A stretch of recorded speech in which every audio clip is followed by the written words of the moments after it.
What is good, YouTube? Quinn Wade basketball analysis coming to you with that instant analysis. We're going to talk about the Miami Heat beating the San Antonio Spurs 111 to 101. The Spurs outscored them 28 to 25 in the first quarter. It was even 27 to 27 in the second quarter. The Spurs outscored them 29 to 28 in the third quarter. And then the Miami Heat updated the defense and their offense up in the fourth quarter to outscore them 31 to 17 for a 111 to 101 finish. The Spurs fall to 9 and 20 and 5 and 12 at home. They played in Mexico City, so this was a away game for both teams. And 16 and 15 for the Heat. They won game above 500. They had a struggle to start the season. They're starting to find their stride, and they're 7 and 9 away from Miami.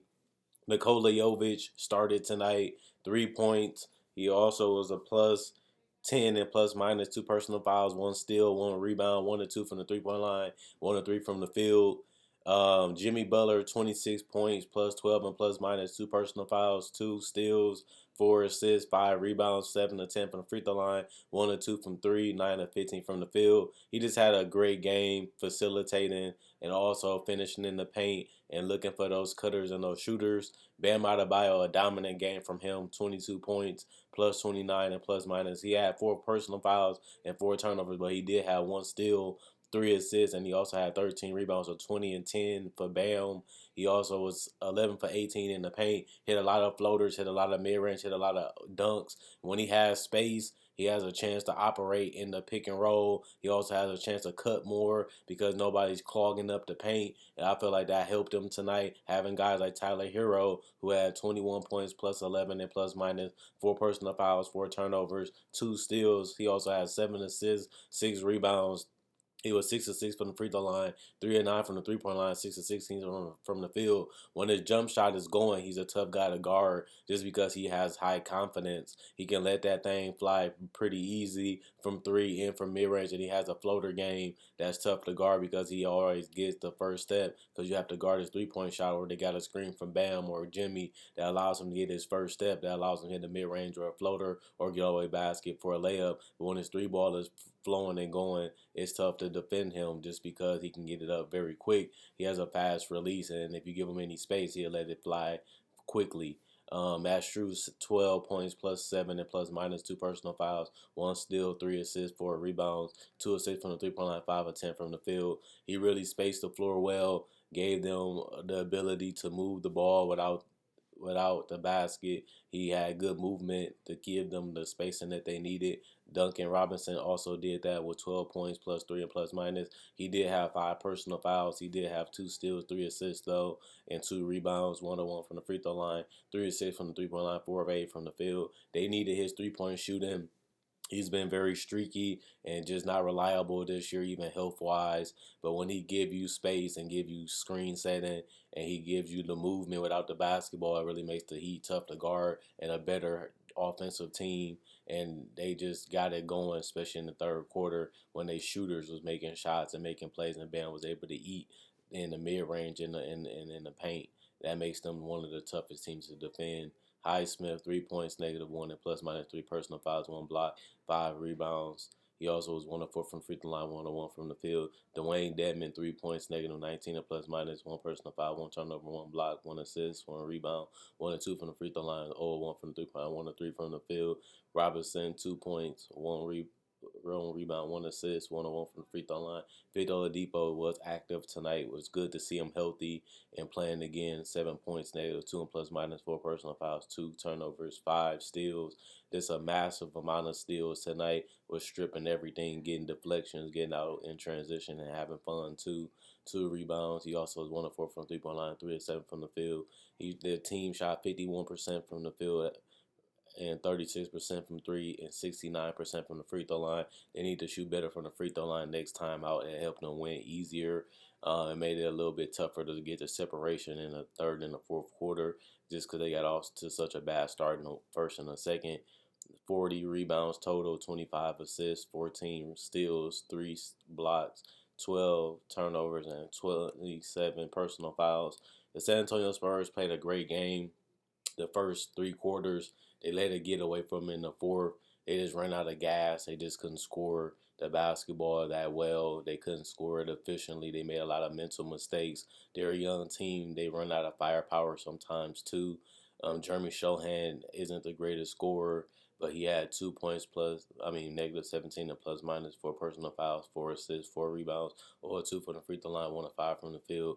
Keldon Johnson did have 22 plus 1 and plus minus 3 personal fouls, 2 turnovers, 1 steal, 3 assists, 7 of 7 from the free throw line, 3 of 5 from three.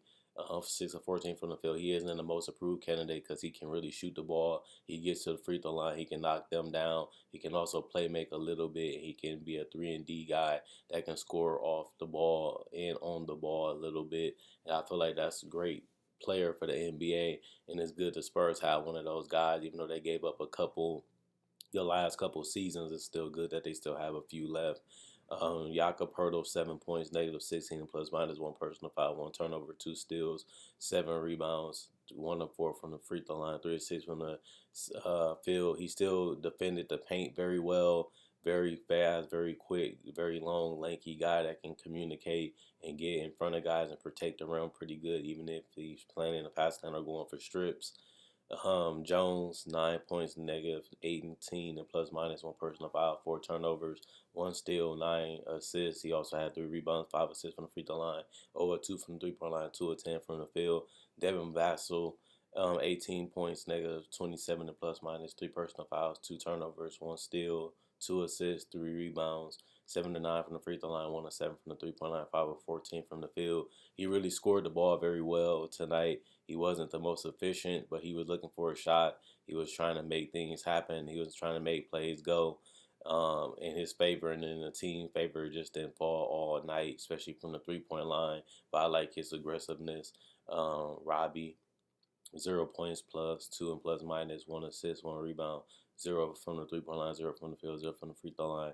Zach Collins had a good game off the bench, 13 points plus 5 and plus minus 3 personal fouls, 5 turnovers, 2 blocks, 5 assists, 7 rebounds, 4 of 4 from the free throw line, 1 of 1 from the 3 point line, 4 of 5 from the field.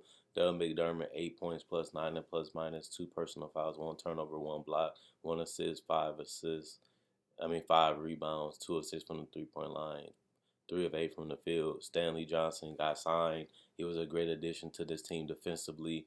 +1 and plus minus 1 turnover. He didn't score a basket because he was 0-1 from the field. Keita Bates Diop, 10 points, -4 and plus minus 2 personal fouls, 1 turnover, 1 steal, 4 assists, 4 rebounds. He also was 0-2 from 3 point line, 5 of 9 from the field. Bassie, 0 points, +1 and plus minus. He had zeros across the board offensively, but he did have 3 rebounds. And Malachi Branham, 12 points, +13 and plus minus 101 from the free throw line, 30 of 4 from the 3 point line, 4 of 5 from the field. He really shot the three ball well. He had open shots that he knocked down. He also was able to get some key steals that kept him within the game. And he was also able to use his dribble to get some space to set guys up. They can get the assist, but it was hockey assists. And he was able to get buckets. I really love the fact that Malachi is a fast, quick combo guard that can really, do a lot of things offensively. He just needs the maturity and just need the reps and just need to improve defensively. And his IQ needs to increase, and he can be a great piece for the San Antonio Spurs team. They shot 42% from the field, 37% from three, 75% from the free throw line. They have 39 rebounds, 29 assists, 8 steals, 3 blocks, 17 turnovers, 19 personal fouls, and they scored 101 points. This is a great game from both teams. They kept it close, they kept it competitive, kept it fun, they kept it exciting, and even in the end, we didn't know who was really going to win this game because it was so back and forth the entire game that it was tough to gauge who was going to be the best team in the end, and the fourth quarter was going to be the difference. Who wanted them more? Who was going to play harder? Who was going to fight more? And they ended up being the Miami Heat. They went for the steals. They went for the rebounds. They went for the better execution. They was able to be more aggressive, looking for their shots and playing their game. And you got to give credit to Tyler Hero, Duncan Robinson, and Bam for looking for the easy opportunities, the wide open shots, using screens, using early offense to get shots and within rhythm and get the shots that's needed to put pressure on the Spurs, who ended up losing the lead and getting behind. They kept putting pressure on them by doing good offensive sets and great execution to get the best shots available. And that's the team of a championship team. if you can run sets and pressure and in high stakes moments, and you can get the best offensive sets ran, and you can get the best quality shot because of it, that just makes the game easier for the team and for your teammates, and also the coach is supposed to do that. Eric Spoelstra has been one of the best coaches in the game, and he has been, priding himself on execution and knowing how to get guys open. They have the shooters, they have the space, they have Jimmy Butler as a playmaker. They didn't have Kyle Lowry tonight, but it didn't really make much of a difference. Tyler Hero is really blossoming as a scorer, knowing where to be at on the court and where the screens are coming and how to score off the dribble is really putting a lot of pressure on the defenses too, just because they have to make a decision how they're going to guard him. Is they going to let him get to the basket, don't let him get to the floater, don't let him get to the three, or don't let him pass to a guy like Struz, Duncan Robinson, or even guys like Kyle Lowry to get a three or ability to pump fake, put the ball on the floor and make a play, or just pass it around and find Bam for a floater mid range, or for a screen to be set for Jimmy Butler to cut and dunk, and they get out and transition beautifully. Just because when they get the rebound or they get a steal or a block, they get out and then they move the ball very good. And they have guys that can space the floor even in transition and knock down mid range and threes and floaters. So when this team is finally going to be healthy, it's going to be tough to see this team being beat just because they have all the ingredients of a great team. They just missing the guy that can protect the rim at a high level. And once they get that guy, they will be a team that can really beat anybody in the Eastern Conference. I think it's the Bucks.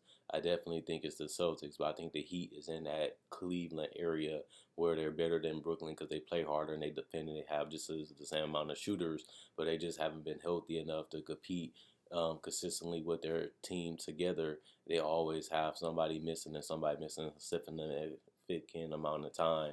And I think it's tough to really get behind a team that can't stay healthy. They're getting older. They're going to be beat up. They're going to be toe up. They're going to have minor nagging injuries. And it's tough to see if they're going to be on a championship team because of that. But you can also say the same thing about Brooklyn. You can also say the same thing about other teams in the Eastern Conference. And I think they put themselves in that category as a tough-nosed team that plays hard and knows how to execute and get easy opportunities for everybody. And everybody eats on this team, and it just makes them tough to defend. And then they come and play hard, too. And it makes it tough for you to score on them, especially when they're healthy. And I think that's what makes them a contender in the Eastern Conference. Continue to like the video. Like, comment, subscribe, and share. Thanks for liking. Thanks for the support. Check out my Facebook page. That'll be in the description. Click the notification bell so that way you can be notified when my new videos come out. And you can watch them as soon as they come out so you can have a sense of how great this channel is. Thanks for the love. Thanks for the support. Quinn Wade Basketball Analysis signing out.